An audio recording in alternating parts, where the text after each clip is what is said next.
রাজ্য জুড়ে বিভিন্ন জায়গা থেকে টাকা উদ্ধারের খবর আসছে। শিলিগুড়ির ছবি দেখাবো।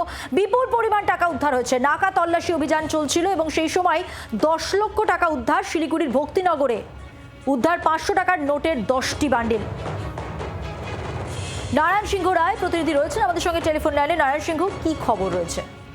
দেখো, গতকাল রাতে শিলিগুড়ির শালুগড়া থেকে শিলিগুড়ি শহরের দিকে আসার সময় একটি গাড়িতে হঠাৎই ভক্তিনগর থানা সংলগ্ন চেকপোস্টের কাছে গাড়িটিকে দাঁড় করালে সেই সময় কমিশনের দল ওখানে মজুদ ছিল এবং তার সাথে শিলিগুড়ির সেন্ট্রাল ফোর্স এবং শিলিগুড়ি ভক্তিনগর থানার পুলিশ ছিল। সেই সময় গাড়িটিকে দাঁড় করানোর পর গাড়িটিকে যখন সার্চ করা হয়, গাড়িটির পেছন সিটে একটি ব্যাগের মধ্যে 10টা 500 টাকার বান্ডিল পাওয়া যায়। অর্থাৎ প্রত্যেকটি বান্ডিলের মধ্যেই 1 লাখ টাকা করে ছিল। অর্থাৎ সব মিলিয়ে প্রায় 10 লক্ষ টাকা উদ্ধার করে কমিশন।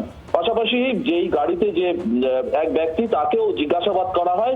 রীতিমতো তাকে জিজ্ঞাসাবাদ করার পরে সে নথি দেখাতে পারেনি বা কোথা থেকে টাকা আসছিল, কোথায় নিয়ে যাওয়া ছিল, সেই সঠিক তথ্য দিতে না পারায় কিন্তু সেই প্রথমত সেই টাকা বাজেয়াপ্ত করা হয় এবং সেই ব্যক্তিকেও কিন্তু বলা হয় নথি দেখালেই তাকে টাকা ফেরত দেওয়া হবে। কিন্তু পরবর্তীতে যতটুকু জানা যায়, এই টাকা কোথায় বা কি কাজে নিয়ে যাওয়া হচ্ছিল, সামনেই দেখো বিধানসভা নির্বাচন, তার আগে এই এত পরিমাণ টাকা নিয়ে যাওয়া হচ্ছিল এবং সেই ব্যক্তিকে কিন্তু ইতিমধ্যেই ভক্তিনগর থানায় ডাকা হয়েছে, তাকে জিজ্ঞাসাবাদ করা হচ্ছে।